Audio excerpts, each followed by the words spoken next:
আসসালামু আলাইকুম everyone, welcome back to my channel. আশা করি সবাই ভালো আছেন, সুস্থ আছেন। আমিও আল্লাহর রহমতে ভালো আছি, সুস্থ আছি। আজকে আপনাদের জন্য কোনো ব্লগ নয়, একটি সুন্দর রেসিপি নিয়ে চলে এসেছি। আজকে আপনাদের পুডিং বানিয়ে দেখাবো। তাই প্রথমে চুলায় 1 লিটার দুধ, সামান্য একটু লবণ আর 1 কাপ চিনি দিয়ে জাল করে নিচ্ছি। 1 লিটার দুধকে জাল করে হাফ লিটার করে নিব। তারপরে একটি প্যান দিয়ে দিয়েছি চুলায়। এখানে হাফ কাপ চিনি আর সামান্য একটু পানি দিয়ে ক্যারামেল বানিয়ে নিচ্ছি।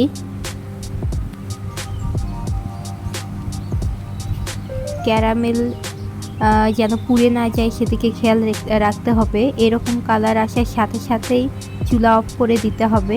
এরপর প্যানের হিটেই ক্যারামেল রেডি হয়ে যাবে। তারপরে একটি মোল্ডে আমি ক্যারামেল ঢেলে দিচ্ছি। আমাদের বাসায় মোল্ড ছিল না, তাই স্টিলের বাটি নিয়ে নিয়েছি। আপনারা যে শেপের বানাতে চান সেই রকম মোল্ড নিলেই হবে। গোল নিতে পারেন, লাভ শেপ নিতে পারেন। তারপরে ছড়িয়ে নিলাম বাটির চারপাশে। এখানে পুডিং বানাতে লাগছে চিনি, ডিম, ভ্যানিলা এসেন্স, জাল করে নেওয়া দুধ আর ক্যারামেল। এরপর 3টি ডিম নিয়ে নিয়েছি। ডিম অবশ্যই রুম টেম্পারেচারে হতে হবে।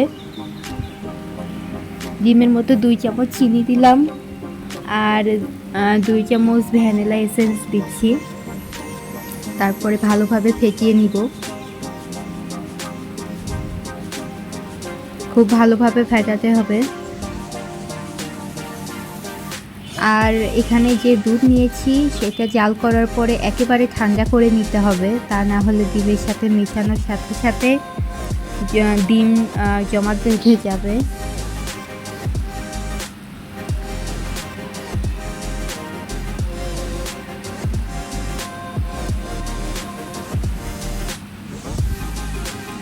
ভালোভাবে ফেটানোর পরে ঠান্ডা করে রাখা দুধ ডিমের সাথে মিশিয়ে নিব। আপনাদের বাসায় ভ্যানিলা এসেন্স না থাকলে দুধ জাল করার সময় একটা এলাচ দিয়ে দিতে পারেন, এতে করে ডিমের সাদা গন্ধ থাকবে না। তবে ভ্যানিলা এসেন্স দিলে স্বাদ একটু ভালো হয়, খেতেও ভালো লাগে।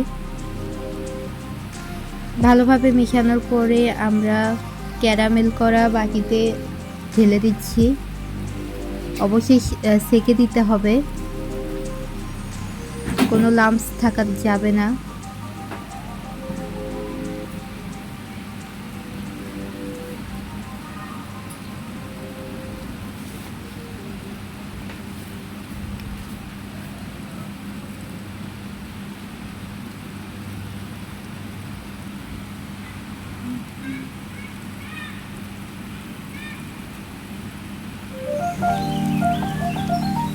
তারপরে একটি হাঁড়িতে পানি দিয়ে তার উপরে স্ট্যান্ড বসিয়ে দিয়েছি।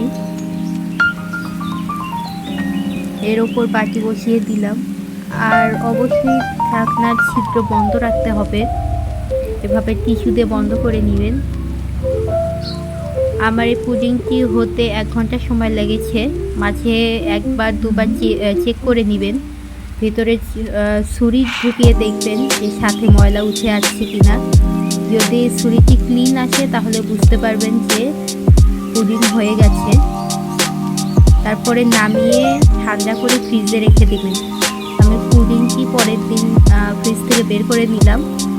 এরপর সুন্দর করে মোল্ড আউট করে নিলাম। এই তো আমাদের পুডিং রেডি হয়ে গেছে।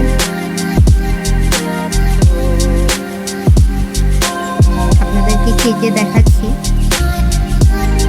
তো এই ছিল আজকের পুডিং রেসিপি।